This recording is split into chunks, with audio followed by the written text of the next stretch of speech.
You know what really stood out to me on his tape? It's impossible to tackle the guy. His broken tackles are all over the place. That's the main thing with Sam LaPorta is right.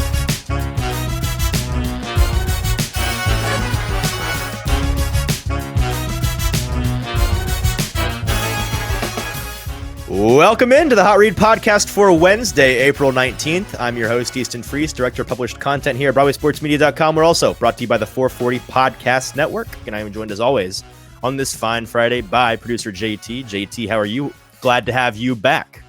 I know. I'm not entirely mad that I missed out on 4 straight hours of offensive line because I love back for 4 hours. I love managing. I would have loved managing you guys talking about an offensive lineman, but to save me the embarrassment of probably falling asleep on camera as you guys just like talk about how tall each guy was, that I'm kind of glad I wasn't there. Well, still good episodes though. You should not like they are great episodes. From my perspective, very boring because I have to listen to it 4 times over. You would want to produce them, but you would want to listen to them. Yeah, but you want to listen to them. No, they're great. And once again, thank you to Stoney Keeley for giving so much of his time and so much of his brilliant expertise on this draft class and on the linemen. I don't think that there's somebody I trust more in terms of lineman evaluation in the entire state of Tennessee than Stoney Keeley. The dude knows his stuff. The dude puts in the hours. I'm not sure when he sleeps or eats or like has a life, but he does, which is crazy. I saw that he's at a concert or no, a movie screening last night that he's pre-gaming. Like, I don't know how he manages to have an awesome social life and do 26,000 words worth of draft profile, and yet he does. So we appreciate him being on the show and looking forward to having him on for day 2 and potentially day 3 of our live draft shows. Today we got another guest, a guy that you're going to be familiar with. Little James Foster time today on the show. James Foster. Oh man, I have to redo all that because I didn't have the freaking.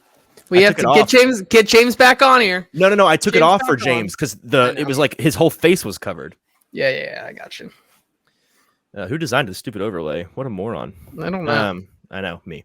All right, here we go. Sorry, take 3. Welcome into the Hot Read Podcast for Friday, April the 14th. I'm your host, Easton Freeze, Director of Published Content here at BroadwaySportsMedia.com. We're also brought to you by the 440 Podcast Network. And I am joined, once again, he's back after a 2-show hiatus, producer JT. JT, glad to have you back. How are you? I'm very glad to be back, although I'm sure that the all-powerful, all-knowing Stoney Keeley, with his knowledge on offensive linemen, was definitely better suited to talk 4 hours straight of not to be disrespectful, but I'd rather hear his opinion on linemen than yours. I'd much rather hear his opinion on linemen than me too. So like, as a producer of the show, like I would have fell asleep probably because I would have had to listen to that 4 hours like 4 more times. So like I would have fallen asleep. But like, it's both of the episodes are great episodes and worth listening to. I don't recommend listening to them in both back to back in one fell swoop. Give yourself the Surgeon General of the United States recommends you give yourself a 12-hour break in between those episodes because it's a lot of 2 hours each basically of information overload. But shout out to Stoney Keeley once again for giving so much of his time to the show. If you don't know what we're talking about, the last 2 episodes on this podcast feed were the top 10 interior offensive linemen in the 2023 NFL draft. And then we did tackles the following day, both episodes with Stoney Keeley of the Sobros Network, who is, for my money, the best offensive lineman evaluator in the entire mid-state. I trust him above anybody else.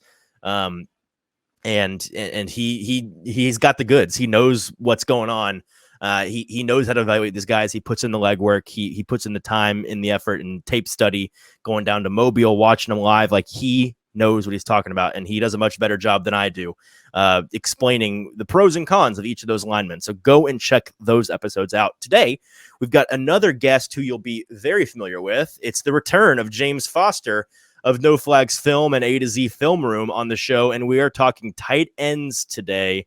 We had previously planned for today to be my mock draft 2.0, but when James comes a calling, you don't say no. We would be foolish to not take this opportunity to have him on the show. So we'll just bump the mock draft 2.0 to Monday. We'll talk about it then.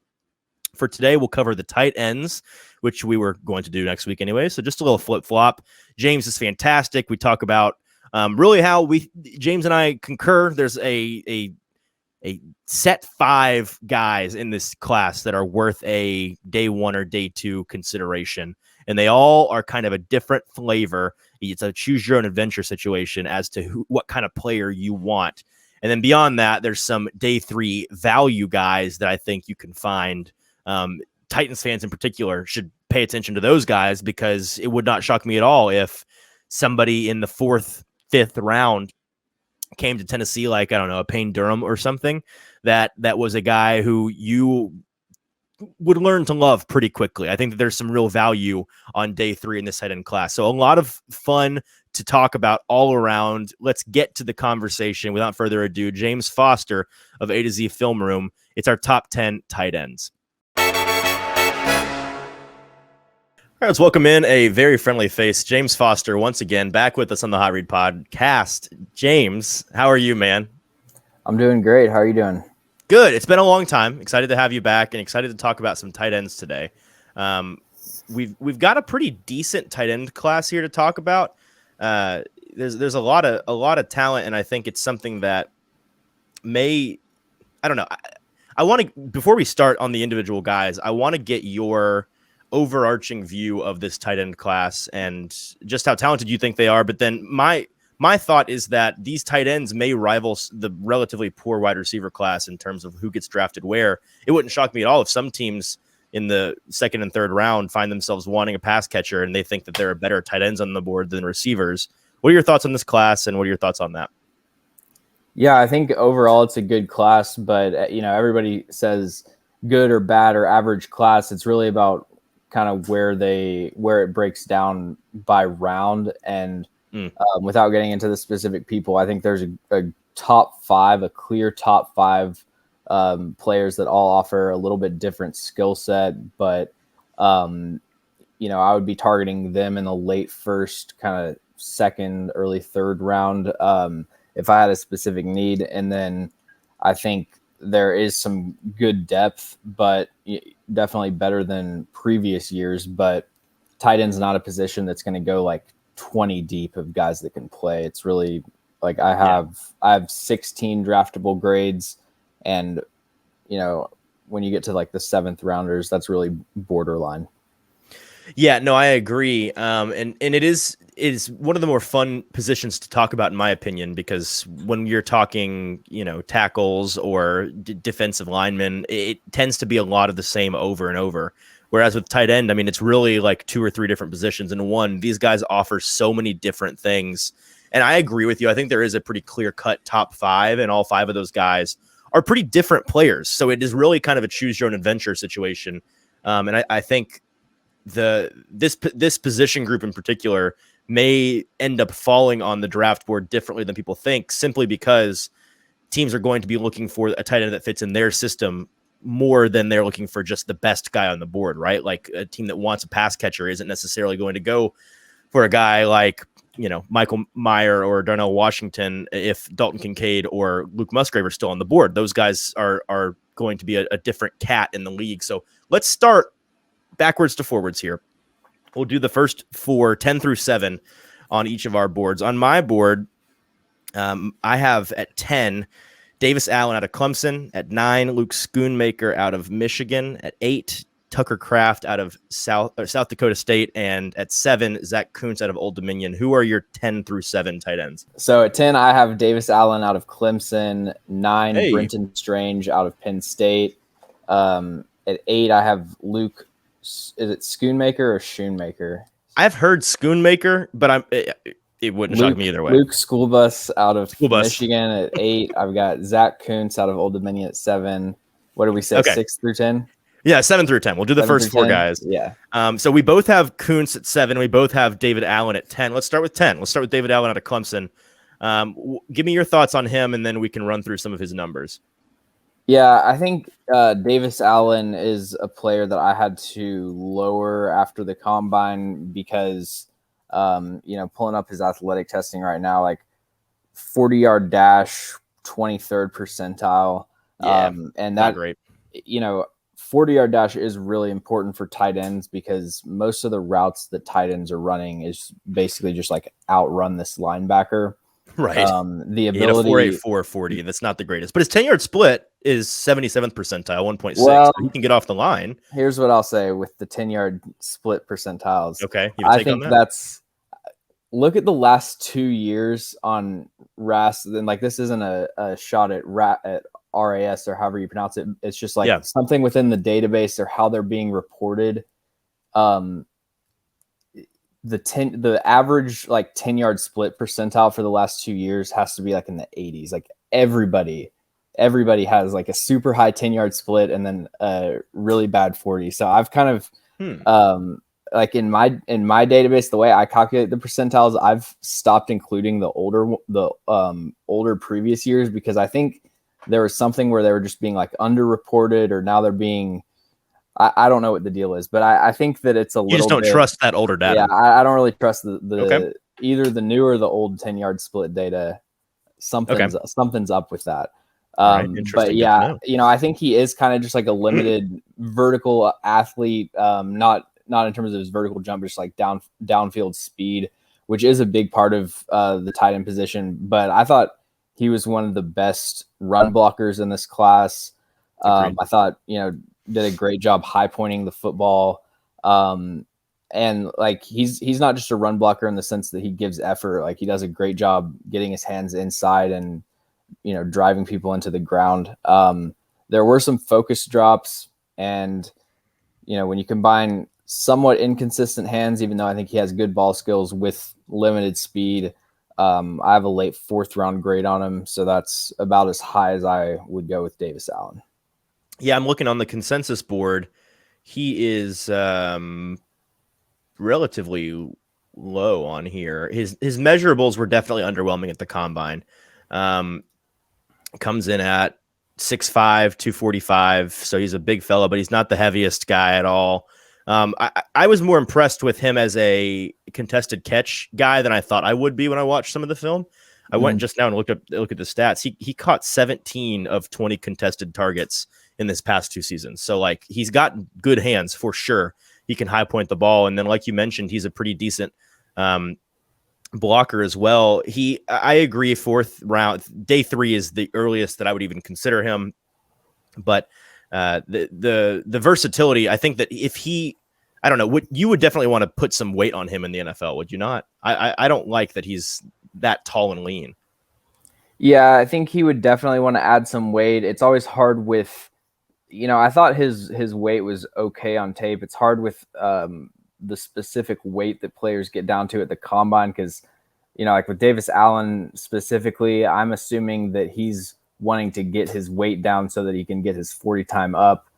And a lot of times that can like really Which I don't want to work very well. I think he has a good frame and can, as far as like contested catches, like you were saying, he is definitely to me someone that could be a really good red zone threat on jump balls. So I think he's going to be like a useful player, which is the Athletic Football Show, which I listen to. They call everybody useful players. So I stole that. But like, I think he'll be a good player, but probably never going to eclipse 1,000 yards receiving in a year would be my guess. Yeah, I agree. Let's have you talk about Brenton Strange. He's the only guy on your board based on what you, and by the way, guys, go check out all the amazing work James has done over on A to Z Sports website. He's got his 2023 NFL Draft Top 300 big board out. He coded a very handy, I don't know, what would you call this? Like a widget within it where you can customize the athletic testing numbers, the ungraded players, recruiting info. You can get by position, by school. It's really, really great. He did a great job with it. So go check it out. Based on that, comparing your board to mine, I think Brenton Strange is the only guy that you have that I did not. Tell me what you saw in Brenton Strange. I think Brenton Strange could be a good like H-back or fullback type of player. But, also I think a good inline tight end. I think he just has versatility to play all around the backfield. Really well-built player. another really good blocker, coming across the formation on like slice blocks and stuff. He can get to the second level and target linebackers really effectively. And, the games a lot of times with tight ends, I'm going to be saying this about some other players on this list, but a lot of times tight ends are going to be like the fourth or fifth option in a team's passing offense. Right. And you could watch 3 games and they might get 3 targets, but you're projecting them to be a better receiver or a more productive receiver in the NFL than they are in college. I don't know what Brenton Strange's stats were, but I remember, initially not even giving him a grade the first few games that I watched because he just wasn't involved. And then I heard he had 33 catches on 45 targets in his. Okay, so that's not bad. But 3 yeah, touchdowns. I heard Lance Zierlein, mention him as a player that was underrated, and so I went back and watched just like a cut up of his receptions, and I think he's probably the most under discussed tight end in this class. Really? And yeah, so just looking at all these lists, I mean, I've really only heard like one person mention Brenton Strange, but I think that, I think he's up there with like Davis Allen, and then Payne Durham is my 11th guy. I think those guys are kind of round out that, interesting. I'm much higher on Payne Durham than you are, but we'll talk about him in a little bit. Yeah, I mean, looking at his numbers here, he's a guy that I'm with you. I've not watched him. I've not heard about him from anybody in the media space. But I'm like looking at his profile here, and I'm trying to find something to dislike. It's hard. 6'4", 253, redshirt junior. He's 22 years old. He really wasn't an element in the passing game much until this past year, but he was a decent pass catcher, it looks like, this past season, and had 5 touchdowns. So, maybe the only knock I can find here is looking at his PFF numbers by game. Super inconsistent. Like he was a star role in 3 or 4 games, and then there are 5 or 6 games last year where I'm not sure he even showed up. But beyond that, no, I think that if you're looking for where do you have him graded by round? Is he a 4th round grade for you as well? Yes, I have a mid 4th round grade on Brenton Strange. All right, so Brenton Strange, somebody that people should keep an eye on as a value pick on day 3. Let's talk about Mr. School Bus, because we both have him relatively close on our boards. Up next, he is your Luke Schoonmaker out of Michigan. He is your tight end 8. He is my tight end 9. Looking at him on the consensus board, he is the tight end 1, 2, 3, 4, 5, 6, 7, 8. So right around this area. He's a pretty big fella, relatively similar to Davis Allen, actually, 6'5", 250.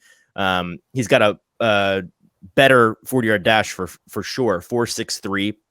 What were your thoughts on Schoonmaker? The first thing that stands out with Schoonmaker is his footwork, just how smooth he is getting out of his breaks. Mm-hmm. Unlike I mentioned, at the beginning of the episode, like every tight end skill set in terms of how they separate is going to be different, but there's not many of them that are true route runners. And I think that Schoonmaker has the skill set to develop into that. And then he is not an elite run blocker, but a really good run blocker. The biggest thing with Schoonmaker is I guess like age.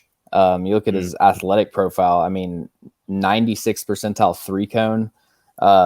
That definitely shows up on tape. I think, there's a lot to like with Luke Schoonmaker. And I hadn't even considered his age until you just mentioned that he's going to be like 25 this year. So yeah. And I say age is a negative. That's really just looking for negatives. The thing with tight ends is it's like, if you take a tight end, age is important for those cornerstone, like 1st round top 10 picks. You don't want to spend, the Titans wouldn't want to spend ideally the 11th pick on like a tackle that's 25 1st round quarterback. You want them to be 21, right? You want them to be 21, and then they get into that second contract. They're 25. With a tight end, you can draft them in the 4th round, and then they're 28 years old. They give you 4 productive years, and then you let them walk. You don't hit it have and quit to, it and just have one contract. Right. So, I think Schoonmaker for the Titans specifically would be a great option as a well-rounded tight end that can do a little bit of everything. Yeah, when I look at Schoonmaker, I see him as just a slightly upgraded version of a lot of the guys we've talked about recently, but it's kind of the same deal. Like I think he's an NFL ready guy in terms of being an inline blocker. And then you mentioned he's just got a one extra gear that some of these guys like Davis Allen doesn't quite have, where he can run away from linebackers because he's a bit quicker. The age is a mild concern for sure, but last year he had 418 yards. 3 touchdowns. He's certainly not somebody that's going to be a massive impact for you in the passing game, but as a blocker, you could imagine he'd be effective. That makes me think that wherever he goes, they're going to try to put some weight on him as well, because at 250 as a primarily inline blocker, you'd prefer somebody with a little bit more heft to them there. So that's what he probably projects to be. Let's talk about let's do Zack Kuntz now. He is both of our tight end 7. Kuntz is well, I'll pull up his. No, just kidding. Here we go. He is the tight end 1, 2, 3, 4, 5, 6, 7 on the consensus board. So we're kind of shocked so far. But tell me what you thought about Kuntz. Yeah, Zack Kuntz. I watched him a little bit before the combine. I think it was like once I started hearing that he was going to test kind of like he was, like he ended up testing like 98th percentile vertical. Yeah, everything. Everything is 90th. Everything is 90th percent. I'm not going to list everything. It's all 90th percentile and above, pretty much. Besides his weight. But I mean, like his weight's 64th percentile. It's fine. Yeah. I think I was surprised how polished of a route runner he was. Does a really good job catching the ball with his arms extended. He puts forth effort as a run blocker, but I don't really think that's what you're drafting him for, and I don't think that's going to be a big part of where he adds value.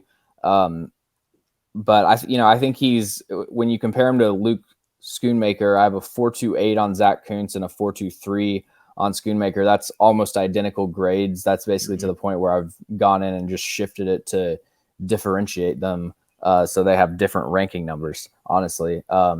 But I think Kuntz is more of the upside pick, and I could see the bust factor with him because the production is very hit or miss. He was injured, I think, for most of 2022, but really only 2 games last season where he did anything in the passing game that you can really evaluate. Yep, and he only played 5 games last year. Right, and you go back to 2021, you still see, I would argue, just as dynamic of a route runner and playmaker. So yeah, I think there's a lot to like with Zack Kuntz.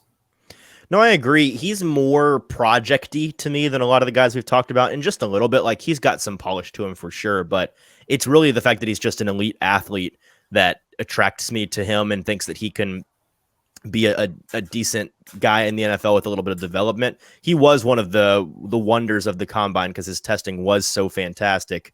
He's certainly faster than a lot of these guys on the board that we've talked about. He's just everything. He's just a better athlete than most everybody we've talked about here. But the tape I found to be slightly underwhelming. It was a lot of the same of like Davis Allen, Schoonmaker, Tucker, these other guys that we've talked about. So he's a fine guy. Where do you have him as a grade? Do you have him as a 3rd round grade or still 4th?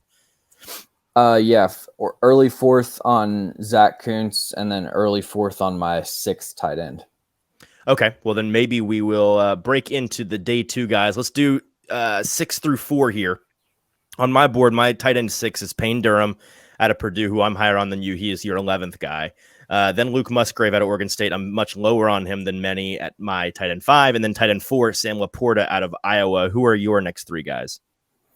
Yeah, so my tight end 6 is Tucker Kraft. So that kind of ends my 4th round, my like day 3 grade. That's that cutoff between the top 5 guys we talked about, really. Right.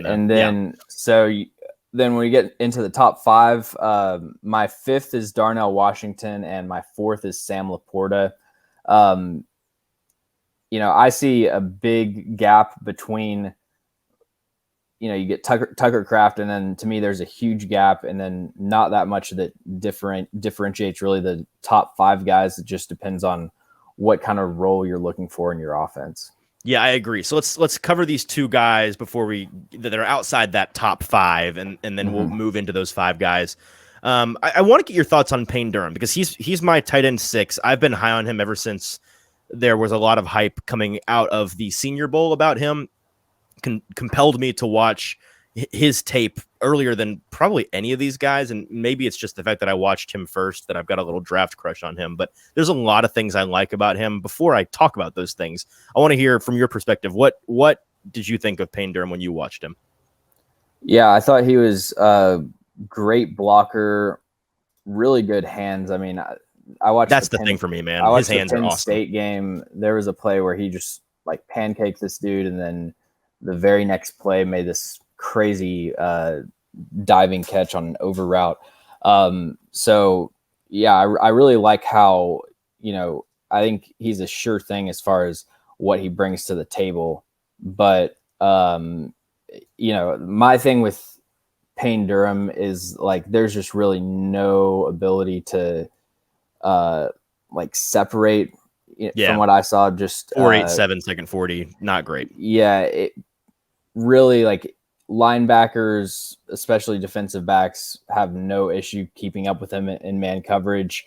There is some nice like shake at the top of his routes sometimes, but I don't know if that's really enough for me to see him consistently producing. So to me, he is kind of more of a Jeff Swaim type of player.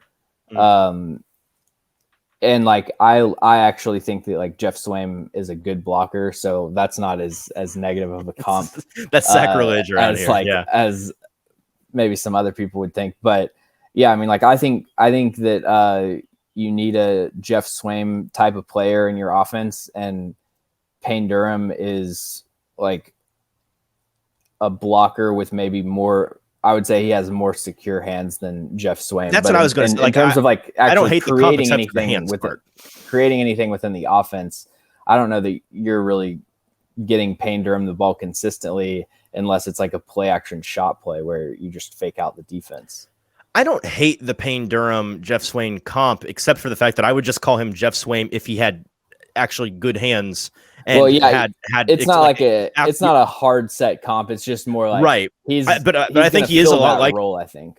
Yeah, no, I think he's going to be that kind of guy. But I see way more explosiveness after the catch potential with him. There were a hand, and this is, I'm not trying to make an irresponsible comparison here, but there were times like the play that you mentioned at the top of this discussion where he looked to me on tape a little bit like this is bad. I'm really blanking on this guy's name. It's the tight end out of San Francisco. He currently plays George Kittle. Yeah, Kittle. I don't know why I can't think of George Kittle's name. He looks like George Kittle on a handful of plays. Now, is he going to be like George Kittle? No, Kittle's a much bigger, faster, better athlete, way more versatile. He's a star. But there were certain plays. There were a handful of plays on his highlight reel where I was like, ooh, I love that. I love his versatile ability, and I love his ability to make a move on a guy after the catch. I really just got enamored with the tape. The measurements aren't great. I don't think honestly that our evaluation of the player is that different. My thing with tight ends and kind of the way that I value them is like, if you look at tight ends around the league, there's really only 4 or 5, a handful of guys at any moment that are actually adding that much value to a team.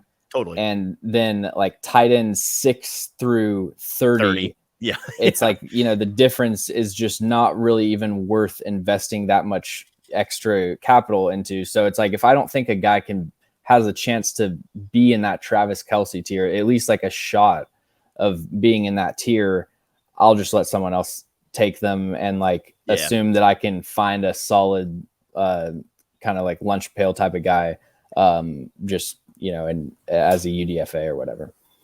All right, the last guy we'll talk about for the top 5 is Tucker Kraft out of South Dakota State. He is my tight end 8. He is your tight end 6. What did you think about Kraft on tape? Yeah, Tucker Kraft is probably the most difficult evaluation in this class. Interesting. He's up there definitely among tight ends. Okay. The athletic testing is great. I like the way that he quote unquote gets after it as a blocker. It's like the level of competition though is just so bad. True. That it just makes it really hard to evaluate. And like he's another player that I think has the athleticism to be someone that gets open. My comparison for him is Hunter Henry. Yeah, I don't hate that. But a lot of like almost all of the big plays in production that I saw would just be South Dakota State runs the ball 20 plays in a row, and then they play action. Tucker Kraft's running wide open down the seam, and it's like that's a good play. I don't know how much I can really take from that to evaluate you as an NFL player. So yeah, I'm kind of like I just have him as my 6th ranked tight end, where it's like I definitely see how he turns into a good tight end, but it would not surprise me if like he gets drafted and then you just never hear from him again, because there's not a lot of really gradable plays on his tape. Yeah, it's a tough evaluation. I agree with you there. He looks like a man among boys in the FCS, but he's just playing a bunch of lawn chairs and deck furniture. It's not real football that's comparable to the NFL. So it's certainly difficult from a measurement standpoint. He's pretty average, kind of in the same vein as a lot of these guys, 6'5", 254. His speed is just, it's above average, 4.69, but not blazing by any measurement. I don't have a whole lot to add on him besides the fact that I think I had some, because I had him with I calculate my own athletic scores. I had him with a 96.2 athletic score. And really? I had him with a 4.59 in the 40. That may have been his. I think pro day. The number I just probably recited is from yours was so probably that was probably his combine. Yeah, okay. So you got that fake pro day number. It's just a bunch of nonsense. I've got the juiced pro day numbers. Uh-huh. The thing is though, is like if I'm gonna put JSN's 4.52 in my system as like a valid time, anything goes. Like if we're taking Ohio State's track, if you're accepting Ohio State's track into your data set, anything goes at that point. Like, then if you're gonna do that, then you just got to get best number out there. You're allowed to at that point. You're allowed to like film take people's hype videos and like freeze frame, time the 40. Like you can do video analysis on a video. Yeah. No, I agree. So maybe he's more athletic than I'm giving him credit for, but I think he's the most boring guy on this really list, athletic, in my opinion. But I do, a 96.2. I think he probably is a workout warrior. You could probably classify him that, but I think there is like some athleticism, Well, if you've got a 96.2 out of I'm assuming 100 scale, it's a pretty athletic dude. No, it's out of 97. Out of sure. It's out of 1,000. He's horrible. Let's talk about these top 5 guys, and we've not been doing it this way necessarily. Well, look, no, just we'll save the appeal. We'll go one at a time. So, we already mentioned we both got Sam LaPorta at 4. We can talk about him real quick. Sam LaPorta out of Iowa is both of our tight end 4s. On the consensus board, he is the tight end 5. What were your thoughts on LaPorta out of Iowa? I love Sam LaPorta. He is. I like him a lot too. I don't know about love, but I really like him. Yeah, I mean, he's like a better version of like Luke Schoonmaker in terms of his route running ability. Like he was their entire offense. He would, they would send him out and have him just like route up cornerbacks running like a deep out or a comeback or something. Yeah. Which is something that you don't really see from many of the tight ends in this class. So I think the route running ability, he's another guy that gets after it as a run blocker, but sometimes kind of out of control, and he's just a smaller player. So doubt he'll ever be an elite run blocker. You know what really stood out to me on his tape? And I'm curious if you thought the same thing. But it's impossible to tackle the guy. His broken tackles are all over the place. That's the main thing with Sam LaPorta is right? What he does after the catch. I'm Mm-hmm. looking up how many. I heard some stat on like how many forced missed tackles he had last season. Once PFF loads, yeah, he forced 20 missed tackles last season. I've got a number here. He had 30 broken tackles on 111 catches over the last 2 years. So yeah, those two numbers are just stupid. Yeah, that's but yeah, like that play against, is it Arkansas, where it's like everyone on the defense gets a chance to try to tackle him. Yes, yeah, he runs to bring him down. Eric Henry runs through the whole team for sure. So he's like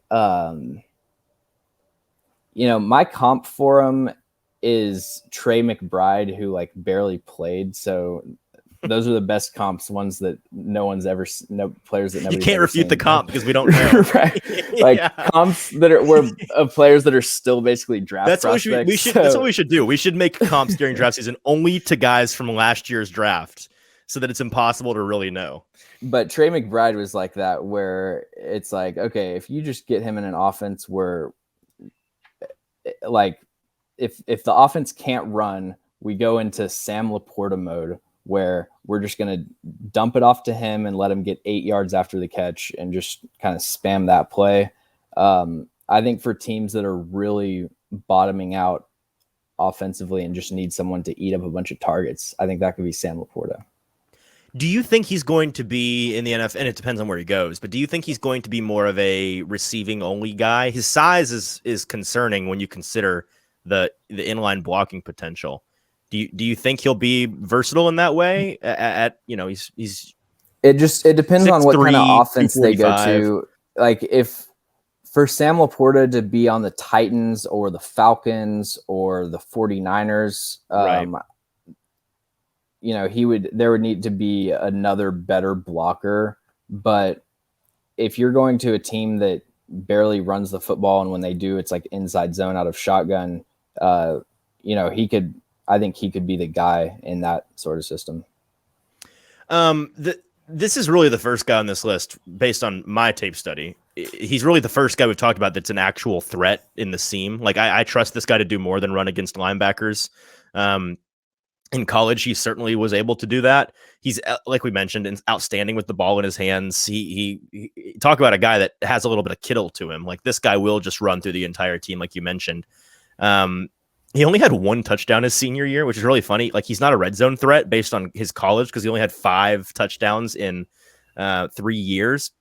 But he had 58 receptions last year for 650 yards. Like, he is a receiving guy. They just didn't really utilize him in the red zone. From a measurement standpoint, I mentioned he's relatively small, 6'3", 245, 32 and an eighth inch arms, but it's the athleticism, right? 78th percentile shuttle, 88th percentile 3 cone, broad jump, vertical jump, 40. They're all up there north of 75%. So like this guy is explosive, agile, versatile.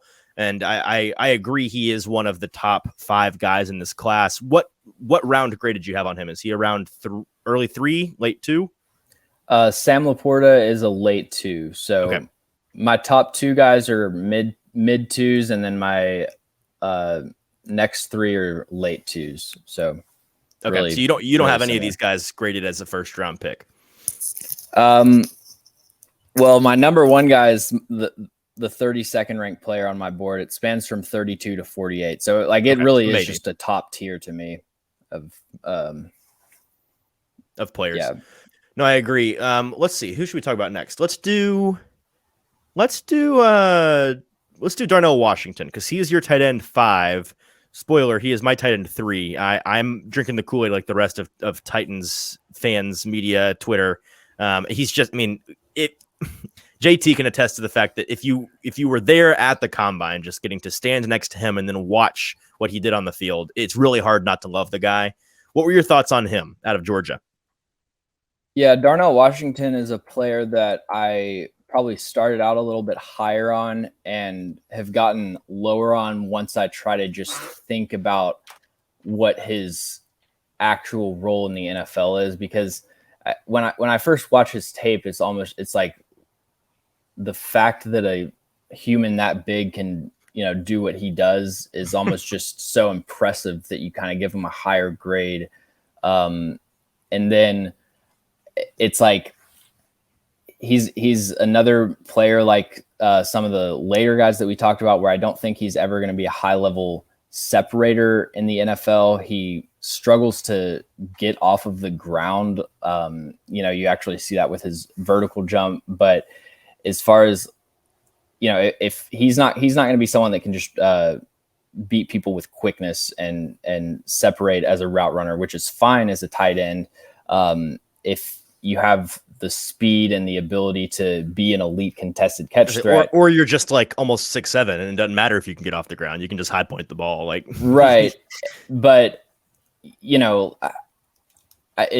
a small sample size of contested targets and receiving and ability, really chances to be involved in the passing game. And I get that Brock Bowers was there. That's he's going to be the first tight end drafted next year. So that's absolutely an excuse, or I would say that's a reason as opposed to he gobbled all of his receiving targets, right? Yeah. You're going to go to Washington, or you're going to go to Bowers over Washington. Yeah. But, I think his ceiling is kind of like an 800 yards per season type of receiver. And then, in my opinion, and then I think, you'd have to be a team that really values run blocking from the tight end position, because he's just going to be an immediate upgrade there. Not a perfect run blocker, but like from what you get from tight end prospects, it's as good as it gets with Darnell Washington. I'm looking at his run block grade. He had an 81.3 according to PFF, which is kind of elite air for tight ends. Like, so when I watch these players, I don't know what my thoughts on them are going to be going into watching them. So for all I know, I'm just watching a player. They could be like, the second coming of Tony Gonzalez. So I'm saving clips because I might be doing a video on them. And normally when you watch tight ends, like if they're even giving effort as a blocker, that's enough to like save that, like, oh yeah, that's a good clip. With Darnell Washington, like they're sending him just like sprinting ahead of the pack. And he's putting safeties on their backs, like, 8 times a game. It gets to the point where it's like, it's not even really, it's not incredible anymore. The stuff that Darnell Washington does, that would be for other players. But yeah, with Darnell Washington, it really just comes down to where you value blocking versus receiving upside in your offense. Yeah, I agree, and this is the guy I'm most curious about to see in the NFL. I need to know what his true receiving capabilities are, because, like you mentioned, he was up against the teammate of destiny in Georgia, who's like you said, going to be the best tight end in next year's class, almost certainly Brock Bowers. On the consensus board, Washington is tight end 3, but it's really constantly changing with these 5 guys kind of changing in and out. This is a guy that, for I think a good reason, a lot of Titans fans are thinking could be a good fit with the Titans, because he does have that crazy good inline blocking ability and could pair really nicely with Chig. It's a size thing with him. That's the thing that immediately stands out. 93rd percentile height, 85th percentile weight, 98th percentile wingspan, 91st percentile arm length. He's just gargantuan. Really, the only number that concerns you from a testing standpoint is his vertical jump, 26th percentile. But the rest of it is fine. His 40 time was 4.64 at the combine, so that's fast enough. He's not going to be a true separator like you mentioned, I don't think, but he'll be able to hang with the linebackers. I think he's, for his size, I'm actually kind of impressed by his burst and his speed. I don't really knock him for his burst and speed because of the fact that he's so big, and I do think that he in the NFL will be able to match with he may be able to match up with the best defensive ends in the league and not really have a concern in that way because of his size. He only had 45 receptions in college, so his receiving ability is really a projection as compared to a lot of these other guys. But I find him to be really fascinating. You have him as a late second round grade? Yeah. Okay. All right, let's move on to the next guy here, which is going to be, let's do Luke Musgrave, who is my tight end 5. He is your tight end 2. You really like Luke Musgrave. He's a tough eval because of the injury situation, and he's been cleared by a doctor recently to have no issues training and practicing this upcoming season. But before he got hurt at Oregon State, there was a lot to love. I don't know if there's a lot to love about him, despite the injury, that's going to make a team pull the trigger in the first or second round. Maybe somebody does, and it's just a projection thing. You're higher on him than me significantly. You think he's the second best guy in this class. So tell me, what is there to love about Luke Musgrave? Yeah, Luke Musgrave is the definition of an upside, boom bust type of pick, however you want to phrase it. Totally. I think for me, I'm drafting Luke Musgrave and just having him run 45 seam routes per game. Yeah. Like the way that he just continues to build up speed throughout the route, and he has that frame to where he's able to accelerate through contact, through getting grabbed, and he's not the most consistent hands, but does a really good job of high pointing the football and catching it away from his frame. I think Luke Musgrave is a player that just, when I stack all the players on my board, it really comes down to how I value tight end position. And I'll just spoil it. Dalton Kincaid is my tight end 1. Those are the 2 types of players that I'm targeting at tight end. I'm not going to argue too hard about someone. It's just having reservations the kind of player you about want. Luke Musgrave because he barely played, and there are kind of a lot of red flags, not like off the field type of stuff, but just red flags in his draft profile. Right. So yeah, having him tight end 5, I totally get that. I think there's a lot of teams that I think he'll have a really wide range as far as how teams grade him. What did you think about his route running? Because it didn't come across as the most polished thing to me. Like, I liked his receiving upside on tape for sure. He's got nice hands. He's got athleticism that allows him to, speed and burst and high pointing the ball. Like, he can separate. I'm with you. He's going to be a seam guy for sure. But his route running is not the most polished in the world, in my opinion. Is that kind of what you came away with? I think definitely when it comes to quick in-breaking cuts, he kind of rounds those, and he's more of a stiff, more of a stiff type of route runner. I think just athletically. Yeah, I agree. But I think there's other aspects to route running than just making quick one cuts, and I think he's going to be. It's rare that you get tight ends that can actually be vertical threats. Like I think Luke Musgrave has the potential to be, but again, it's more of a lottery ticket. Yeah, he's the biggest boom bust guy to me in this top 5. Mm-hmm. The measure, which you mentioned already, I agree. The measurables are all good. He's a great athlete. Like broad jump, vert 40, 10-yard split, hand size. They're all north of 85th percentile. He's almost 6'6", 253. So decent size for a guy that is going to be primarily a receiver. He could theoretically be an element in the inline blocking game if he got a little bit bigger, but that might take away from his athleticism. You covered most all of the things that I liked about him just on tape before he got hurt. He's a true vertical threat. I probably, out of this top 5 class we keep referencing, is he, in your opinion, the most likely to be a vertical threat in the NFL? Yeah, I mean, or is it Kincaid? Well, I think Kincaid is more versatile. He's at his best. He's at his best, working intermediate and underneath zones. Really using his ability as a route runner and his ability to make those contested catches and quickly turn around and find the football. I think with Musgrave, he has the frame to where I want him running down the seam, getting over the top of linebackers and stuff. Kincaid's more of a chain mover, basically the tight end version of JSN, even though I think his speed is okay. Just where he's at his best is basically playing that slot receiver role.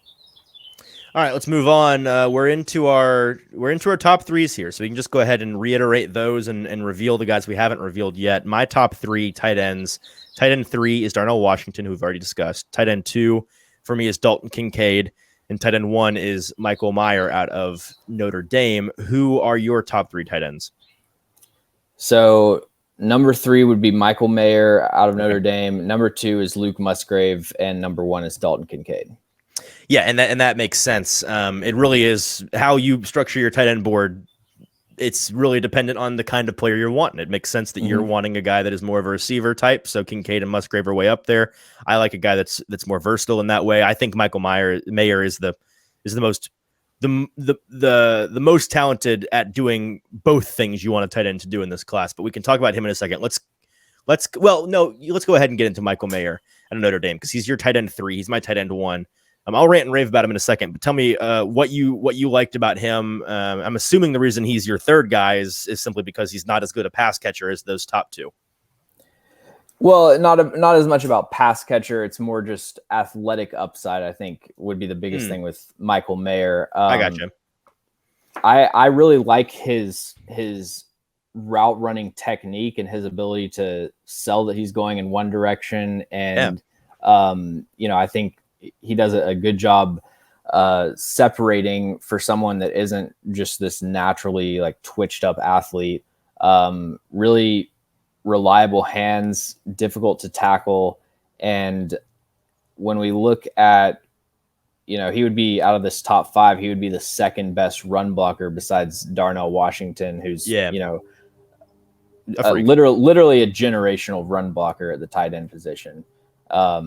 And so, you think he's that good as a run blocker? Here's the thing. I will fight this battle till my death. People need to be a lot less conservative about using the word generational because we get less conservative. We throw it around like crazy. No, we don't. Okay. No one calls like anyone generational because they're afraid to use it. And like, if you call anyone generational, it's like, people say that you're overusing it. There has to be something after elite. Like we understand that there's maybe 5 elite guys every year. And then the top guys, you have to be able to say. We need a different word though, then, because I hear generational and I think a generation of human beings, like every 50, I think 60 of years, a football generation. I think of like a 4 to 8. I would say like 4 to 8 years is like a generational. Like if I say generational, it's like once every 7 or 8 years. 10 years. Like I think Trevor Lawrence and Andrew Luck are the generational quarterback prospects. I think Saquon Barkley and Bijan Robinson. Just of my lifetime, those are the generational running back prospects. There has to be some word for just better than you see every there's single elite year, and then there's a leader and elite-est. Yeah, if everybody wants to get together and come up with another word with an intermediate word between generational and elite, I'm all for that. But until then, like rare, Darnell Washington special, he's the best run blocking tight end that I've ever seen. So that's generational to me. I'll say that. I can respect it. Back to Mayer here. Yeah, back to Mayer.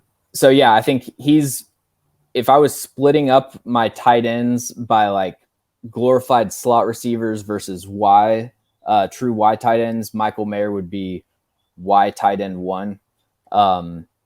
And so, yeah, I think there's a lot to like with him. It's just, I don't see him being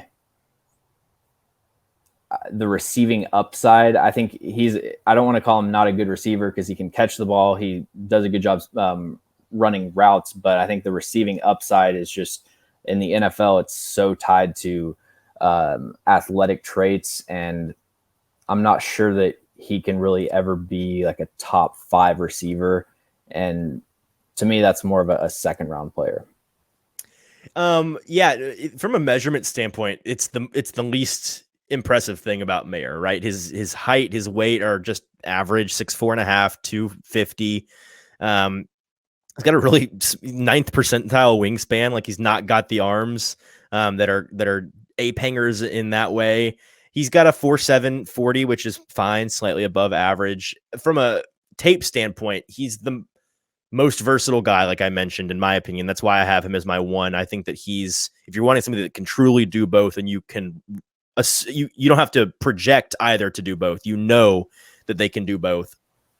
This is the guy, right? Like there's no projecting to be done. We saw in college how he's able to be both an inline blocker and an effective pass catcher. A small thing, but I think important. He never missed a game in college, so like he's not going to be an injury concern in that way. He was a red zone machine. Had 2, 7, and 9 touchdowns in his 3 years in college. North of 800 yards the past 2 seasons. North of 10 yards per reception the past 2 seasons, and yet his run blocking grade is still in the elite territory. His inline snap count was still very high. He doesn't really drop the ball much. He forced 12 missed tackles last year, which is tied for 8th among these tight ends. 8 deep catches, so like he still was used in it as a deep. He's just really used in every possible way you can use a tight end at Notre Dame. Now, will he be that guy that you have run 30 seam routes like you would with a Kincaid? Or I just don't think so. But he still can absolutely be a receiving threat in the NFL, and that's why I think this refrigerator with legs is going to maybe be a first round pick, but certainly an early round 2 pick. We've got 2 more. No, just the one last guy to talk about here, Dalton Kincaid out of Utah. He is my tight end 2. He is your tight end 1. James, what puts this guy above the crowd in your opinion?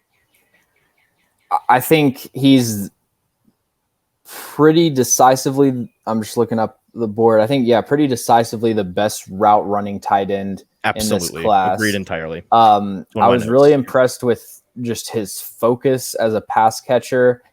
Not necessarily like he's this bully at the catch point, but just in tight spaces, his ability to track the ball, really impressive. And he just, to me, seems like the type of player that is gonna, like get drafted to the Chiefs or something, and in the AFC Championship, just convert like 12 third downs in one game. Like he's that type of player to me that I think you can rely on in a pass heavy offense to be the 1B receiving threat. So the Travis Kelce comparisons, I definitely think that's the high end for him. I have Zach Ertz. I like that comp a lot. As probably like the 70th percentile comp for him. What do you think his true ceiling is? Do you have a comp for if he? Well, I think Travis Kelce is probably the best. That's what I was trying to goad you into right? saying, because this is the one guy on this list you watch and you're like, this kind of Kelce, bro. No, yeah. I think the 100th percentile comp for Dalton Kincaid would be Travis Kelce. Just how explosive he is out of route breaks, and the way that he can set people up. He is a liability, complete liability as a run blocker. Yep. Probably his run block grade probably was the 59.5. It's bad. Yeah, of any player that we've talked about, I think I would rank him as the worst run blocker. But like, that's not what you're gonna. If you draft, that's not what you're drafting. You're drafting this guy as a receiver. He's not going to put his hand. He's just a receiver in the dirt. He's going to be a slot receiver, and you're drafting him as a tight end. Hopefully, you can pay him like a tight end when his contract comes due. Yeah, exactly. That is from a financial standpoint and a long view standpoint. That's what it is. If you could get a Ertz to Kelce player who is essentially just your wide receiver 2, 3, 4 on the roster, and you can pay him like a tight end and keep him around, like that is incredible value added. I wonder if that's an actual thing people thought. Consider. I bet it is thinking about that when because think about the Titans, for example, and we're talking about JSN at 11, which I think is a good pick. But then if JSN hits and turns into a great receiver, you have to pay him $20 million a year. Why don't we just take Dalton Kincaid, and he's going to play the same position, and then we're going to pay him $5 million less? I mean, I think if I had the same grade on a player, which I kind of do on JSN and Dalton Kincaid, I would actually weigh that in my head as like positional value, because ultimately I'm just trying to save money with these first round picks. I'm trying to get like a tackle or a wide receiver on a rookie contract as opposed to having to pay them big money in free agency. And I think like that would be a real thing that would go into my thought process. I mean, yeah, like I don't know if he's the highest paid tight end in the league. I actually guessing he may not quite be the highest paid, but the best tight end in the league, Travis Kelce, his APY right now is just north of $14 million, which is like in wide receiver terms. Yeah. Which in wide receiver terms is like, a middle to high end wide receiver too. It's ridiculous in terms of the pass catching ability. Like he really is deserving of a $25 million contract in terms of the value he adds to a team. So if you can get a stud receiving tight end that is really just a fat receiver, then that is amazing value for you as a GM. From a measurement standpoint, this guy Musgrave has it all pretty much. He's not got the longest arms in the world, but 80th Are we saying percentile. Kincaid or Wait. Oh, sorry, Kincaid. I was guessing in my head. I got you. And then I get them confused. Musgrave, from a measurement standpoint, is 80th percentile height, 52nd percentile weight. He doesn't have the longest arms in the world, but clearly that doesn't really matter. He's a phenomenal pass catcher. He had 8 touchdowns in each of the last 2 seasons in college. This past season, he had just shy of 900 yards on 70 receptions, 12.7 yards per reception. He lined up 142 times as an inline blocker, but then lined up for being a pass catcher 400 times, and then an additional 200 in the slot. So like he is going to be that true Kelce guy in terms of how you utilize him. At least I agree that from a run blocking standpoint, it's a disaster. It's not what you're drafting him for. At 240, he's going to remain a smaller guy, but that's again fine. You're using him as a receiver. His measurables when it comes to athleticism, speed, agility, explosiveness, all off the charts, all north of 85th percentile. Definitely a move tight end.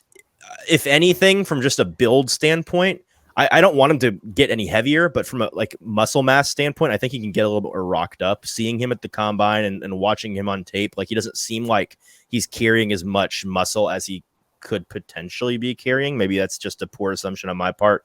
The only other knock on him, really, besides being a horrible run blocker, is the fact that he is going to be 24 this year, which is on the older side. But again, who really cares? I don't think it's that big a deal at 24. That's kind of the cutoff for me in terms of a really high end pick. Do you have an early second round grade on this guy? On Musgrave, I have a mid second round grade. Dalton, Kincaid, and Musgrave, I have mid. Yeah, I have mid-second round grades on both. On both? Okay. Yeah. All right, well, that's it. We've gone through our top 10, so let's reiterate here. My top tight ends at 10, Davis Allen out of Clemson. 9, Luke Schoonmaker out of Michigan. 8, Tucker Kraft out of South Dakota State. 7, Zack Kuntz out of Old Dominion. 6, Payne Durham out of Purdue. 5, Luke Musgrave out of Oregon State. 4, Sam LaPorta out of Iowa. 3, Darnell Washington out of Georgia. 2, Dalton Kincaid out of Utah. And 1, Michael Mayer out of Notre Dame. James's top 10, Davis Allen as his tight end 10. His tight end 9 is Brenton out of Penn State. At 8, Luke Schoonmaker out of Michigan. 7, Zack Kuntz out of Old Dominion. 6, Tucker Kraft out of South Dakota State. 5, Darnell Washington out of Georgia. Tight end 4 is Sam LaPorta out of Iowa. Tight end 3 is Michael Mayer out of Notre Dame. 2, Luke Musgrave out of Oregon State. And his tight end 1 is Dalton Kincaid out of Utah. James, before we let you go, please brag about yourself and the work you've done on this draft process. Tell people about the videos they need to go watch on YouTube, and then tell them about the big board you have on A to Z Sports, because they're both fantastic. Yeah, on A to Z Sports Film Room YouTube channel, I've got probably about 50 players, 40 to 50 players that we've done videos on at this point, and just trying to knock out as many guys as we can before the draft. And then if you head to my Twitter Who's the guy account, you haven't done that you're most eager to get done before the draft? From a video standpoint. Let's see. Tanner McKee, I want to do a video on. I think Sicko hours for Tanner McKee. I think like one of my hottest takes this year is that Tanner McKee is like easily a better quarterback prospect than Hendon Hooker. Hendon Hooker? I think I don't Hendon hate Hooker that take. might. I like the Hendo Cinco Mirage. I think Hendo Cinco. the Hendo Cinco love. I don't know about it. Like, yeah, no. This dude threw. It's like 8 or 9. I think it's 8 passes outside of the pocket this past season. We're talking about Hooker? Hendon Hooker, yeah. Like, yeah. I don't know. It's tough. It's tough. But anyways, if you head over to my Twitter account, it's my pinned tweet. I have all of my draft rankings up. I learned how to write like web apps basically to do this. Kind of a long project that I've been. You should have just asked ChatGPT. GPT. You could have done it in like 10 minutes. Just have it make it. Okay, ChatGPT is so useful to like bug test it though. It really is. Here's some free game, like for anyone.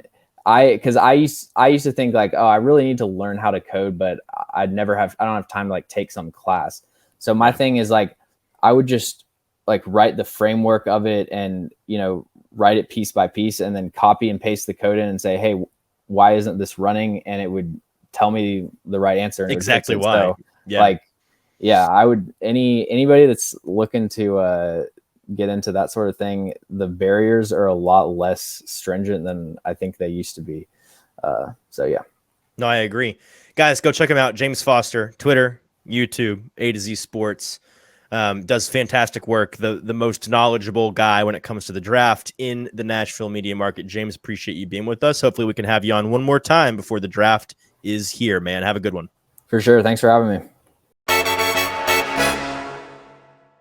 Appreciate James for stopping by, giving us some of his time. He's fantastic, obviously. He knows what he's talking about, obviously. I don't have to convince you on that. This guy grinds the tape more than anybody else in the national media market, really. This guy watches more tape than anyone. JT, you may not have heard this yet because you haven't listened to the episodes, but Stoney gave an anecdote at the very end of the tackle episode where he was talking with James via text about Paris Johnson Jr. and just trying to figure out what games to watch. And Stoney was saying that he'd texted James and was like, I've watched 5 or 6 of his games this year. Like, how much have you watched? And James was like, well, I started with like 2020. I watched 5 games from 2021 and then 5 games from 2022 and then his entire 2023 season. I was like, whoa, dude, relax. So he is a comprehensive tape watcher, ball knower, and we appreciate him being on. We've got another episode planned with him that we're going to record next week, may come out next week, may come out on like the Monday of draft week, but it is the concept for a show that I'm most excited about for the rest of our schedule before the draft, JT. I'm very excited. It's a lot of thought experiments, looking for value, evaluating really the entire draft top to bottom through some clever prompts. And so that's all I'm going to tease on that. Make sure to check out the next James Foster episode in the next week or two. Next week, we've got 6 episodes. So we'll actually have a Saturday episode next week. We got to fit these all in. We're going to be covering everything from mock draft 2.0 to going through the receiving room, the receiver position with a very special guest. You know what, JT, should I reveal who the guest is going to be just to get a little hype going? Our receiver episode next week should be early next week. Austin Gale, from formerly PFF, now a manager and producer with The Ringer. Dude knows ball. Dude is a true national media member. He's been on Good Morning Football and ESPN and all these things. He's brilliant, and we've had him on the show once before. We ran into him and spent the night with him in Indianapolis at the Combine, and I said, dude, we got to get you on for a show. He said, let's do it. So we will be recording that next week and releasing it as soon as possible. But what better topic than receivers, something the Titans need very desperately. Excited for that one. Excited for all of our shows next week. So make sure to tune in. Make sure to go back to the backlog of this past week because we've got our top interior offensive linemen, top tackles. What else did we do early in this week? I've already forgotten. We did some news on Monday, I believe. And then on Tuesday, edge players, edge and defensive line. Yeah, edge and D line. So those are the groups that we've already covered this week. Make sure to go and check them out. We have so far we have accomplished safety, linebacker, D line, edge, tight end, interior offensive lineman, tackles. So I guess all we have left is what we got: one defensive group in the cornerbacks, and then quarterbacks, receivers, and running back. So only 4 more. I can see a light at the end of the tunnel, JT. And that just means the draft is coming up very quickly. I think we're just 14 days away or something like that. Well, we're recording this on Thursday. So yeah, 14. We're exactly 2 weeks away from the draft. Very excited for that. I'm done pitching things. Make sure to like, subscribe, leave a rating and a review. We appreciate you guys doing those, and we will read them out on the show whenever you do leave a 5-star review and a rating, or 5-star rating and a review. So please go and do that. Scroll to the bottom of the podcast feed right now. It takes 2 seconds and it means a lot to us. So thank you for doing that. And until Monday, when we get into the mock draft 2.0, I believe that's what we'll be doing on Monday. Whatever we get into Monday, we will see you here first thing in the morning. Until then, I'm your host, Easton Freeze. For producer JT, this has been the Hot Read Podcast. Have a great weekend. Talk to you next week.